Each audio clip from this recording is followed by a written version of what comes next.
Hi, and welcome to Serenity Now, a place for entrepreneurs to ask questions, learn, get connected, and be inspired. Join us as we talk about all things business and the search for the ever-elusive Serenity Now in both business and personal life. In this episode of Serenity Now for Entrepreneurs, we unpack what it means when someone says, I am an entrepreneur. Entrepreneur is about service to people and helping people and getting them what they need and being the change maker and getting in there and pulling up your elbows and doing whatever needs to be done. And there's a high that comes with a busy day, but look at all the things that you've accomplished. The funny thing is that people assume that there is greater freedom when you are a business owner. Let's see what Peggy says about taking a vacation. For 30 years, I've taken a couple weeks a year and gone away, but I just realized it's not normal to do your emails when you're on a holiday. I actually didn't know any difference. We often hear leaders eat last. Who does Rita feel gets put last as a business owner? And we talk about the whole thing of put your mask on first, make sure you take care of yourself so then you can take care of others. Yeah, I don't have time to grab the mask. I don't have time to do that. Yep. I'm too The plane's busy. going down. And now that we are entrepreneurs, can we ever go back working as a staff member for another business? Candace, your question was, would someone hire you? I think someone would hire me, honestly. And I think that I would be a great employee because I work 16 hours. I mean, they would get so much out of me. We do this job that we really couldn't pay somebody else to do because labor relations would be all over us with breaking multiple rules. And so we're going to share a little bit about our entrepreneur experience from the inside. And we all want you to know, listening to this podcast, that being an entrepreneur is normal and that you're not alone. Entrepreneurship has its normalcy, and it's not necessarily for everyone. Take a listen and see what resonates with you if you're a business owner, and what to expect if you aren't one yet, but exploring this option. Hello, and welcome to another episode of Serenity Now for Entrepreneurs. Today with me, I have Peggy and Nina, Stephanie and Rita, and I am Candace. Today we're going to talk about this crazy life of entrepreneurship. Why do we do it? And all the insanity that goes with it. We do this job that we really couldn't pay somebody else to do because labor relations would be all over us with breaking multiple rules. And so we're going to share a little bit about our entrepreneur experience from the inside. So Nina, why don't you start? Well, I think this is a really interesting topic because I often have people say to me, you're so lucky, you work for yourself. And I think to myself, if they only knew. So there's some great things that come with entrepreneurship, but you can't turn your brain off. This is part of, like, my name's Nina. I'm an entrepreneur. I have a problem. Hi, Nina. Hi. So it's like people think, and then when they start hearing about it a little bit, like, what do you mean you take your computer on vacation? What do you mean, like, you're working at like 2 a.m.? What do you mean you get up at 5 a.m. for workouts? But it's like, every day is different for me, that's for sure. And I do love that, but there is so many things that come with being an entrepreneur. And like you said, Candace, that at the beginning, we would be breaking so many BC labor laws with how we work. There's no breaks. We work on vacation. We do all these things that we would never expect our employees to do, but that's part of the passion, I think, that is being an entrepreneur. What do you guys think? Can you relate? I think it's a little bit of a dis-ease, like your body when I go on vacation and I'm not working on something, I'm not at ease. I'm like, well, how do I have time? I don't understand that. How do I have extra time? Where does this extra time actually come from? So same thing. If there's a deadline, or I am pulling 16-hour days. If someone needs help, I'm the one to swoop in and attempt to save the day. And leaders eat last, right? Simon Sinek. And I feel like I don't usually eat my lunch, or actually I don't even eat breakfast, and then I don't eat until sometimes 2 or 2:30 in the afternoon. And people are like, so you look a little pale. You might want to eat something. And when we were back in the office, they would take turns. My staff would take turns and just check. And did you eat yet? That was like the question I heard the most. So it's an interesting life for sure. And an entrepreneur starting 2 businesses is even crazier. I don't think I've got a great handle of that yet. But it is something that is unique. What about you, Rita? I'm sitting here laughing at the comments that you guys have already made. I kind of want to go with Nina's flow of saying, hi, my name's Rita and I'm an entrepreneur. Hi, Rita. Hi. Hi, Rita. And I just feel better saying that and you guys acknowledging me just for that moment. I get questions all the time and people go, well, I want to be the CEO. And I turn around and go, here's the chair. There you go. Take all of this, the aches, the pains, the headaches, the no sleep, and like Stephanie said, swooping in, saving the day, or just trying to fix everything, make sure everyone's happy, make sure everyone's okay. And we talk about the whole thing of put your mask on first, make sure you take care of yourself so then you can take care of others. Yeah, I don't have time to grab the mask. I don't have time to do that. Yep. I'm too The plane's busy. going down. I'm too busy. Yeah, rushing, putting out all the fires, making sure everyone else. Yeah, it doesn't work like that. So, we pull the crazy, 16, 18. There have been 24-hour days. There literally have been 24-hour days when you've got filing deadlines, when you've got funding deadlines, when you've got 11th hour issues, when the lawyers are saying crap, and this happens almost every time, where's the insurance on the funding of the property? And you're saying, how did we not get this again? How did we not do this again? And so, and then the whole time as you're I guess, Peggy, I love how you said, the plane's going down, the fires are out, the oxygen masks are hanging down. We're trying to also go, and everything is okay, and I'm totally fine, and don't worry about anything. Yep. Slightly screaming on the inside. All is okay on the outside. But there's a reason for the chaos, and I do have my breaks, and I do get to, run away, but that business, that whole mindset, the team, the clients, they're always there. They're always in my head. And it's because I still actually, in spite of all this, love what I do. Right. Yeah. So I'll throw it over to you, Peggy. Well, I just realized while I was talking to you guys earlier that I've never really had a vacation. I've gone away. For 30 years, I've taken a couple weeks a year and gone away, but I just realized it's not normal to do your emails when you're on a holiday. And it's not. And I actually didn't know any different. My world has been. Sorry to ruin your vacation. You guys, you did. I thought that was a holiday, and now I realize I've never really had a holiday. And then I realized, when I was at Deloitte, I actually sold my business in there, and I worked there.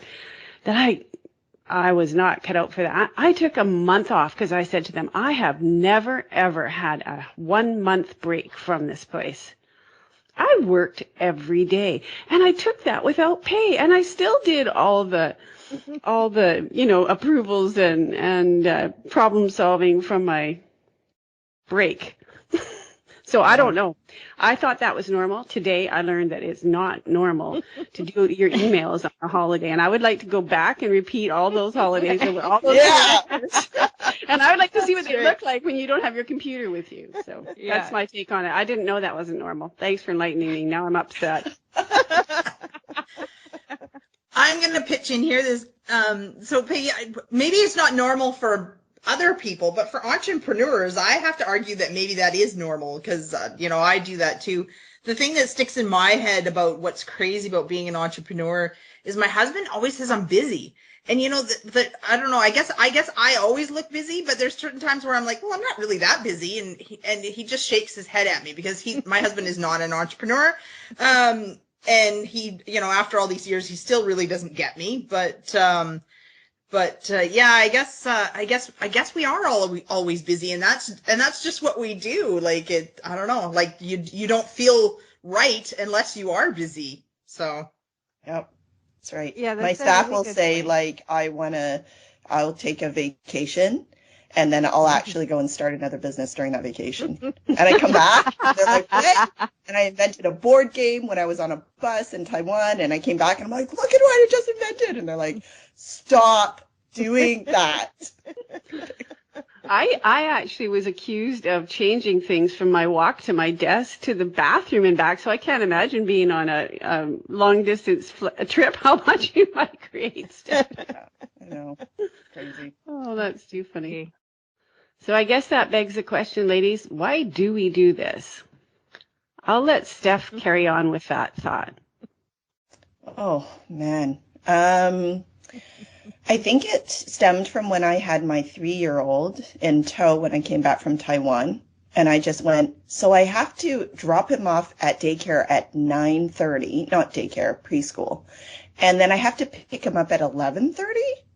I'm like, how is that going to work? Like, who can work for 2 hours and then just leave? And so I had in my body, I had every bone that said, don't be an entrepreneur.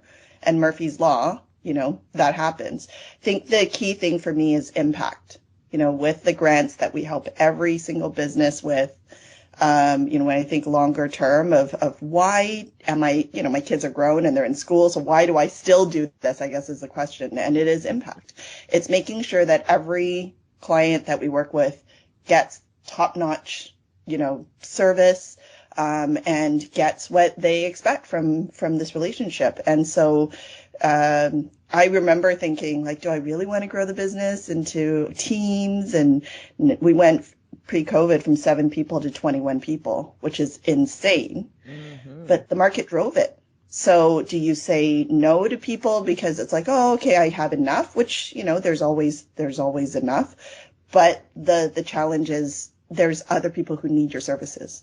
And when that happens and you're not able to point to someone else who can really help them, then you really want to step in and do things differently and serve.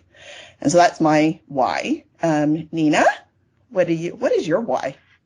So it's funny when we were talking about, like, Peggy was saying that I've never had a vacation. This is not normal. But, like, to me, it's other people's lives are not normal that work 9 to 5. Like, I think that's not normal. It isn't normal. It's 17 years I've been an entrepreneur, maybe a little longer. But I can't imagine working a 9 to 5 and then coming home and turning off my brain. I don't even know how to do that. So, so I think my why is that why do I keep doing it? This is normal to me now. After 17 years, this is normal. And I like having every day being different. I like having autonomy in my day. They are long hours. They are busy days, but I get to decide how I want to do that to some degree with clients' input, of course, and what they need. But I get to decide, and I can still pick up my kids from school, and I can still drop them off. And, I can still decide which a month I want to go on vacation for and for how long. I might have to take my laptop with me, but I can still choose that. I don't have to submit a vacation request. And, like, that was the reason I left my job, because they wouldn't give me a month's vacation to go to Europe. So that's how it all started. And I was like, well, who's going to go to Europe for 2 weeks? That's insane. So, so that started it, and it continues, but I love it. I think it is something, like you said, a disease stuff that, it's just in your blood. So it's in my blood. This is what I know. This is what I do. What do you think, Peggy? Well, I actually didn't know that there was a different way of life. When, 30 years ago, I did the same as Steph. I left a government job, commuting, 9 to 5ing, and I had 2 little kids. So I left, and I purposely, and you imagine this, 30 years ago, I purposely worked like a 9 to 2. I worked that so that, my mom could daycare for me, and then she could go to her 3 o'clock job, and I'd be there. And that just continued on when the school age happened, because it just works magically with school. And then I hired similar women to work for me that wanted to work 9 to 2, and that was a really untapped resource, and I had very grateful employees because they too could work 9 to 2. So yeah, I was a bit of a change maker on that front, but it was a different kind of thing. I kept my business small while my children were little, and I was able to decide that by the hours that I restricted my work. So I was still the mom at picking them up at school and, going to field days and all that thing, that kind of thing. But yet I still had a thriving consulting practice. And it was later when they were older, I was able to, hire employees, grow bigger, spend more time at it. So, it is about the flexibility, but also, I did have that experience of selling and going to work in a big organization later. And I'm going to tell you, I got the biggest honor at the Christmas party was I got runner up for the person who was least at their desk. Love that. Is that a good thing? I could not do the corporate thing and put a headset on and sit and talk to a computer all day and sit at a desk. I was used to being interactive with people and, entrepreneurial, where you try to get stuff done. Totally. Honestly, guys, I did not fit there. It was really out of my zone, especially that whole regiment of 9 to 5. Yeah. Because I love to get up in the morning, sit at my computer, knock up a couple hours of work, and then have a breakfast, go for a golf game, come home, look at a few more, hours of work. I prefer that. That's my gig in my old age. It wasn't when I was young, so I'm taking it now and spreading my hours across the day and across every holiday, like Nina said. How about you, Candace? So for me, I kind of accidentally fell into being an entrepreneur. I did start it as an employee, and at some point I was like, well, if I'm not going to be a partner in this firm eventually, I guess I'll probably move on. So I guess, and that was resolved. So I became a partner of the firm I'm at. And it wasn't said in a mean way or anything like that. It was just like, well, I naturally assumed that was next, but not realizing what I was actually getting myself into. But it's a natural fit. The flexibility, being able to decide, the helping people, like a lot of, being an entrepreneur is about service to people and helping people and getting them what they need and being the change maker and getting in there and pulling up your elbows and doing whatever needs to be done. And there's a high that comes with a busy day, but look at all the things that you've accomplished. And, when you get to experience that day, maybe not every day, but lots of the days, I don't know, I think you kind of become addicted to the feeling of being in control and making changes and getting things done. And it's a slippery slope, I have to say. Totally. What about you, Rita? Really? Well, you guys keep talking about, or people talk about this 9 to 5 thing. And I just don't know what that is. I've never had a 9 to 5 job in my life. When I first started, I started in retail. But I guess being who we all are, the type A's, like I was putting myself through university, through UBC. And I started in retail, and next thing I know is like, oh, well, okay, I'm number 1 in this. Now I'm number 1 in that. Now I've got to move up the ranks. And before I was completing, like in my 3rd year at university, I was running 3 locations. I was profit sharing. I was also full-time at university, and I was partying it up. So I don't know what this sleep business is. I don't know what this 9 to 5 is. Yeah. I've never, ever lived my life like that. It's all in. It's like every cylinder firing, you roll out of bed, you're running to the location like, hey, I'm here. I've got this. And then zipping off to university. It's that's normal life. And then after that, walked into, consulting overseas. You don't work in Beijing from 9 to 5. No such thing. The cell phones are always on. And then you come back, and then I started in finance and banking world. I was like, oh, maybe this is a 9 to 5. What the heck? The shackles are on, ball and chain. Here's a BlackBerry, and, here's a laptop. And so nonstop. So I don't think I've done anything different. My life as an entrepreneur is still the same as I've always lived. But I've done things just a little bit more differently in terms of there were certain things I didn't like. There were certain things I didn't like to do. Endless meetings, the pats on the back. I just want to get the work done.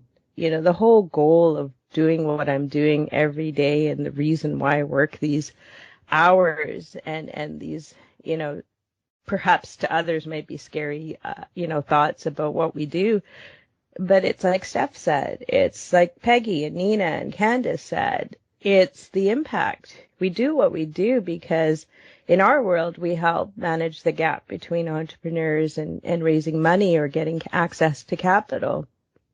I've lived that life where we haven't had that. I've lived that life where it's been a struggle. And to help people bridge that gap every day is amazing. I get to do the happy dance with them. I get to cry with them. I get to be a part of that joy, the impact, the ripple effect of how that extends to the customers, to the staff, to the vendors, and the rest of the community. I mean, why the heck wouldn't you do this is my question. Yeah, that's awesome. Yeah, I agree. Yeah, for sure. Yeah. So, question for all of you. Would anybody hire you as an employee? No. No, clearly they almost fired me at Deloitte, so I've already proven that one out.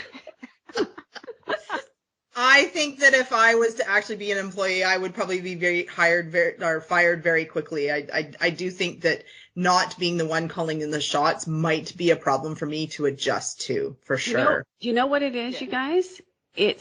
There is no politics when you work for yourself. You create the environment in which you live. So if you want to be, talking behind people's back and creating controversy in your business, like who would want that, right? So you have the power to erase all that or to stop it in its tracks. Whereas large organizations are so full of politics, and I'm not a game player. I'm a straight shooter, and I call things as I see them with the goal of improvement and service to the client. And those big firms, people are all in there for their individual agendas. The politics and playing the game and what you see at the end of the day sometimes is the people that are least likely to service the client and provide good. I mean, sure, they have the knowledge, but do they actually get the work done? And no, they're there for their career. 80% of their time is spent advancing themselves and doing the right things and saying the right thing and, rubbing up to the right person. I am so not that person. That is such a hard gig. I could never see you. I got a big fail. I could see you being hauled into HR for sure. Yeah. Ever. Not HR. Not HR. No, not HR. I just didn't play the politic game, the partner game. That I was a partner, so I said what I thought. And whoa, you don't do that in those organizations. So how do you move forward? How do you improve if everybody's playing a different card game? I don't get it. Anyhow. So, Candace, your question was, would someone hire you? I think someone would hire me, honestly. And I think that I would be a great employee because I work 16 hours. I mean, they would get so much out of me. Whether or not I would be able to work with someone else, I think I echo, there's just a lot that was said in this call today. And the key thing is, actually what really resonates is the impact with staff. So I'm at a stage in my business where it's, you're not in survival mode anymore, and you're in, fortunately for us, we're in abundance, which is great. And so it's how do we help our staff develop their careers and help them be stronger in a range of different ways. So that to me, I think I wouldn't necessarily be able to make an impact on if I was to work for someone else. I'm going to echo that, Steph. You can't make that impact in a bigger organization. You can't. I tried. You can't. Yeah. Mm-hmm. Yeah. So I think I am hireable? I think possibly. Do I think I'd be a good hire? I think I might have problems with authority figures since I've been the authority figure for so long. So it would be very difficult to go with that, to follow someone else's direction when I've set the direction for myself for so long. I think that would be hard. Now, like maybe the benefits, pension, all that stuff might be great, but I don't see myself doing that. I think I'm just going to be an entrepreneur for life. So, Rita, what about you? You know, I at the end of every fiscal, I ask the same question to myself. Do you want to actually keep doing this to yourself, or do you want to go look at this place that every 2 weeks something comes in? It's called a paycheck, and these awesome benefits, and then there are some different support systems in place, and I get a chance to talk to my colleagues that are still in the finance world, and they knock on the door all the time and say, "Are you ready? Are you ready? Are you ready to come back?" And for 8 years, I've said no. But I don't know. I don't know if I'd be hireable in kind of the old role that I ever did, but in a slightly new role where maybe I would help kind of teach or train or support an entrepreneurial mindset within the banks or within finance. But of course, I'd have to be able to have my own show, run my own thing.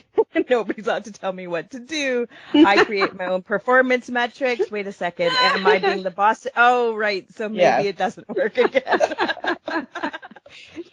But, you know, there could be a place. There could be something there. But if there is, it's an organization or an association that is entrepreneurial. And so that's how it has to be in order for me to perhaps look at something like that again. But I'm with Steph, and in terms of, man, you get so much money, you know, so much bang for your buck with the 50 hours I'd work a day for you. Yeah. So, I know. You can't go wrong with that.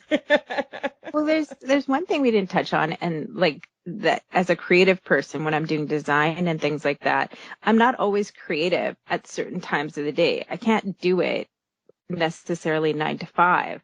Like inspiration might hit me at 3:00, and then it's like doing a painting. So you don't stop. Once you're in the flow, you keep going in terms of design. And so I might keep going until 8:00. So that's where that 9 to 5 really didn't work for me. It's just because I can't force myself to be creative in a certain time period, you know? And yeah, turn it on and turn it off. Yeah. So we've definitely covered the full gambit. Entrepreneurship is like a fast ride, lots of ups and lots of downs, and for us, it's the way of life. And we all want you to know, listening to this podcast, that being an entrepreneur is normal, and that you're not alone. Mm-hmm. Yes. Mm-hmm. Yeah, Absolutely. Listen to our podcast and you won't feel alone.